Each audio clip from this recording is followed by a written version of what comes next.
ನಿಮ್ಮ ಬಿಸ್ನೆಸ್ ಯಾವುದೇ ಇರಲಿ ಅದನ್ನ ಪ್ರಚಾರ ಮಾಡಲು ಸುಮನ್ ಟಿವಿಯಿಂದ ಮಾತ್ರ ಸಾಧ್ಯ. ಕೂಡಲೇ ಕರೆ ಮಾಡಿ. Welcome to Suman TV. ವೀಕ್ಷಕರೇ, ಮಾನವೀಯತೆ ಇನ್ನೂ ಜೀವಂತವಾಗಿದೆ ಅನ್ನೋದಕ್ಕೆ ಮತ್ತೊಂದು ಉದಾಹರಣೆ ಚಿಕ್ಕಬಳ್ಳಾಪುರದಲ್ಲಿ ಕಾಣಿಸಿಕೊಂಡಿದೆ. ನಿರಾಶ್ರಿತರ ಕಾಲೋನಿಯಲ್ಲಿ ಸಾವಿರಾರು ಕುಟುಂಬಗಳಿಗೆ ನೆರವು ನೀಡುವ ಮೂಲಕ ಸಮಾಜ ಸೇವಕ ಸಂದೀಪ್ ರೆಡ್ಡಿ ಮಾನವೀಯತೆ ಮೆರೆದಿದ್ದಾರೆ. ಚಿಕ್ಕಬಳ್ಳಾಪುರದ ಕಂದವಾರದಲ್ಲಿರುವ ನಿರಾಶ್ರಿತರ ಕಾಲೋನಿಯಲ್ಲಿ ಇಂದು ವಿಶೇಷ ಕಾರ್ಯಕ್ರಮ ನಡೆಯಿತು. ಸಮಾಜ ಸೇವಕ ಸಂದೀಪ್ ರೆಡ್ಡಿ ಅವರ ನೇತೃತ್ವದಲ್ಲಿ ಸುಮಾರು 10,000 ಬೆಡ್ಶೀಟ್ಗಳು ಹಾಗೂ ಬ್ಯಾಗ್ಗಳನ್ನು ಅಗತ್ಯವಿರುವ ಕುಟುಂಬಗಳಿಗೆ ವಿತರಿಸಲಾಯಿತು.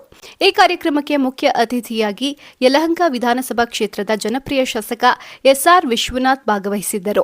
ಅವರ ಜೊತೆ ಪುತ್ರ ಅಲಕ್ ವಿಶ್ವನಾಥ್ ಹಾಗೂ ಬಿಜೆಪಿ ಮುಖಂಡರು ಕೂಡ ಹಾಜರಾಗಿ ಫಲಾನುಭವಿಗಳಿಗೆ ಬೆಡ್ಶೀಟ್ಗಳನ್ನು ವಿತರಿಸಿದರು. ಇವತ್ತು ಎಲ್ಲರಿಗೂ ಗೊತ್ತಿರೋ ಹಾಗೆ ನಮ್ಮ ಯಲಹಂಕದ ಜನಪ್ರಿಯ ಶಾಸಕರಾದ ವಿಶ್ವನಾಥ್ ಅಣ್ಣ ಅವರು ನಮ್ಮ ಚಿಕ್ಕಬಳ್ಳಾಪುರಕ್ಕೆ ಬಂದಿದ್ರು. ಇಡೀ ಅವರ ತಂಡ ಬಂದಿತ್ತು. ತುಂಬ ಖುಷಿಯಾಗಿ ಈ ಕಾರ್ಯಕ್ರಮದಲ್ಲಿ ಪಾಲ್ಗೊಂಡ್ರು.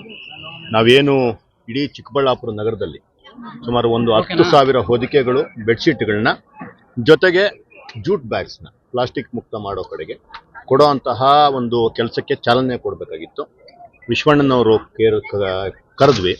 ನಮ್ಮ ಆಹ್ವಾನವನ್ನು ಮನ್ನಿಸಿ ಅವರು ಬಂದು ಇವತ್ತು ನಮ್ಮ ಕಾರ್ಯಕ್ರಮದ ಕೇಂದ್ರ ಬಿಂದು ಆಗಿದ್ರು. ತುಂಬ ಚೆನ್ನಾಗಿ ನಡೆಸ್ಕೊಟ್ರು. ಒಂದು ಅರ್ಥಪೂರ್ಣವಾದ ಕಾರ್ಯಕ್ರಮ ಈಗ ತಾನೇ ಮುಗಿದಿದೆ.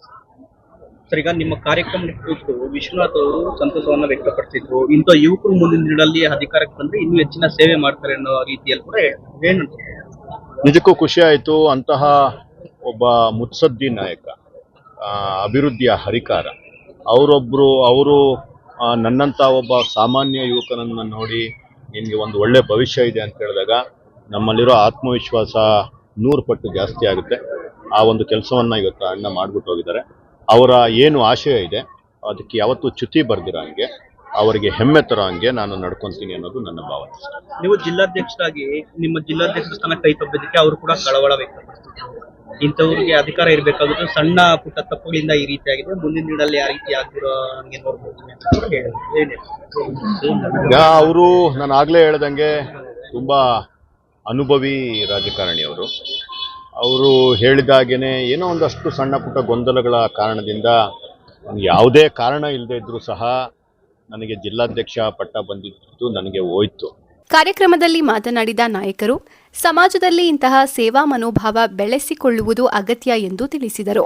ನಿರಾಶ್ರಿತರ ಕುಟುಂಬಗಳ ಮುಖದಲ್ಲಿ ಸಂತೋಷದ ನಗು ಮೂಡಿದ ಕ್ಷಣಗಳು ಎಲ್ಲರ ಮನಸ್ಸು ಮುಟ್ಟುವಂತಾಗಿತ್ತು. ಸಂದೀಪ್ ರೆಡ್ಡಿ, ಸಮಾಜಕ್ಕೆ ಸಾಧ್ಯವಾದಷ್ಟು ಸೇವೆ ಮಾಡುವುದು ನಮ್ಮ ಕರ್ತವ್ಯ. ಎಸ್ಆರ್ ವಿಶ್ವನಾಥ್, ಇಂತಹ ಸಮಾಜ ಸೇವಾ ಕಾರ್ಯಗಳಿಗೆ ಸದಾ ಬೆಂಬಲ ನೀಡುತ್ತೇವೆ. ಸ್ಥೀಮಿತವನ್ನ ಶಿವಲಿಂಗೇಗೌಡರು ಕಳ್ಕೊಂಡಿದ್ರು ಅಂತ ಅನಿಸ್ತದೆ ನಮಗೆ. ಯಾಕಂದ್ರೆ ನಾವು ಬಾವಿಯಲ್ಲಿ ಇದ್ದರಿಂದ ಆ ಸಂದರ್ಭದಲ್ಲಿ ಅವ್ರು ಏನು ಬೈದ್ರು ನಮಗೂ ಗೊತ್ತಾಗ್ಲಿಲ್ಲ. ಹೊರಗಡೆ ಹೋಗಿ ಮಾಧ್ಯಮಗಳಲ್ಲಿ ನೋಡಿದ್ಮೇಲೆ ಗೊತ್ತಾಗಿರ್ತಕ್ಕಂಥದ್ದು. ಅದಾದ್ಮೇಲೆ ಮಧ್ಯಾಹ್ನ ಮೇಲೆ ನಾವು ಕೂಡ ಸಾಕಷ್ಟು ಗಲಾಟೆಗಳನ್ನು ಕೂಡ ನಾವು ಮಾಡಿದ್ದೀವಿ. ಸೊ ಅವ್ರಿಗೇನು ಅಂದರೆ ಮಂತ್ರಿ ಆಗ್ಬೇಕು ಅರ್ಜೆಂಟು. RSS ಬೈದ್ರೆ ಮಂತ್ರಿ ಮಾಡ್ತಾರೆ ಅಂತೇಳಿ ಅವ್ರ ತಲೆಯಲ್ಲೇ ಐತೆ. ಪ್ರಿಯಾಂಕಾ ಖರ್ಗೆ ಅವರು ಅದೇನೆ, RSS ಬೈದು ಅವ್ರು ಉಪಮುಖ್ಯಮಂತ್ರಿ ಆಗಬೇಕು. ಸಿದ್ದರಾಮಯ್ಯ RSS ಬೈದು ಮುಖ್ಯಮಂತ್ರಿ ಕಂಟಿನ್ಯೂ ಆಗಬೇಕು. ಸೊ ಈ ಥರದವರ ತಲೆಯಲ್ಲಿ ಬಂದಿರತಕ್ಕಂಥದ್ದು, ಇದನ್ನು ನಾವು ಸಹಿಸೋಕ್ಕಾಗೋದಿಲ್ಲ. ನಿನ್ನೆ ನಾವು ಅನ್ಅಫಿಷಿಯಲಿ ಹೇಳಿದ್ದೀವಿ ಶಿವಲಿಂಗೇಗೌಡರಿಗೆ, ನೀನು ಅವ್ರಿಗೇನೋ ಅಂದಾಗ ನಮಗೇನೋ ಅಂದಿತ್ತು ಅಂದರೆ ಅದು ಕತೆ ಬೇರೆ ಇರ್ತಾಯಿತ್ತು ಅಂತೇಳಿ.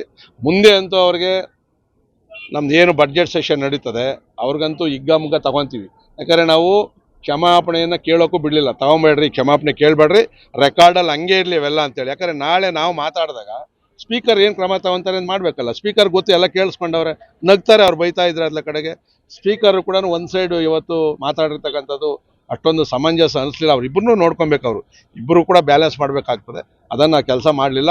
ಶಿವಲಿಂಗೇಗೌಡರಿಗೆ ನಿನ್ನೆಯಿಂದ ಸೋಷಿಯಲ್ ಮೀಡಿಯಾದಲ್ಲಿ ತಾವು ನೋಡಿದ್ದೀರಿ ಎಷ್ಟು ಚೆನ್ನಾಗಿ ಸಂಸ್ಕೃತದಲ್ಲಿ ಜನಗಳು ಅವರಿಗೆ ಚೀಮಾರಿಯನ್ನು ಆಗ್ತಾ ಇದ್ದಾರೆ ಅಂತೇಳಿ. ಇದೆಲ್ಲ ಅವ್ರಿಗೆ ಬೇಕಾಗಿರಲಿಲ್ಲ ಅವರು. ಮತ್ತು ಇವತ್ತು ಅವ್ರ ಕ್ಷೇತ್ರದಲ್ಲೂ ಕೂಡ ಪ್ರತಿಭಟನೆಗಳು ಚೀಮಾರಿ ಆಗ್ತಕ್ಕಂಥ ಕೆಲಸವನ್ನು ಮಾಡ್ತಾ ಇದ್ದಾರೆ. ಅದೇನೋ ಊರ ದಾರಿಯಲ್ಲೋಗ ಮಾರಿನ ಒಳಗಡೆ ಬಿಟ್ಕೊಂಡ್ರು ಅಂತೇಳಿ ಇವತ್ತು RSS ಬಗ್ಗೆ ಅವರು ಬಹಳ ಕೇವಲವಾಗಿ ಟೀಕೆ ಮಾಡಿರ್ತಕ್ಕಂಥದ್ದು. ಮುಂದಿನ ದಿನಗಳಲ್ಲಿ ಆ ಪರಿಣಾಮ ಎದುರಿಸ್ತಾರೆ ಅವರು. ಒಟ್ಟಾರೆ ನಿರಾಶ್ರಿತರ ಬದುಕಿಗೆ ಸ್ವಲ್ಪವಾದರೂ ಆಸರೆ ನೀಡುವ ಪ್ರಯತ್ನವಾಗಿ ಈ ನೆರವು ಕಾರ್ಯ ಎಲ್ಲರ